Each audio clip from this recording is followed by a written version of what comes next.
Namayagpag ang Matanog LGU matapos magwagi sa first kapagalungan sa Maguindanao Competition na bahagi ng selebrasyon ng ika-3 taong pagkakatatag ng lalawigan. Ang gastronomic story mula kay Naptali Velarde.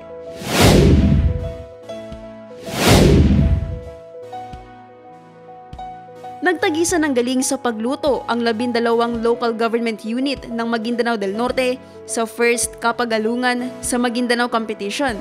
Tampok ang mga tradisyonal na lutuin na lalo pang pinasarap ng ingredient fusion at diverse culinary traditions. Wagi sa kompetisyon ang Matanog LGU na nakakuha ng 93% remarkable score. Sinundan ito ng Buldon at Northern Kabuntalan.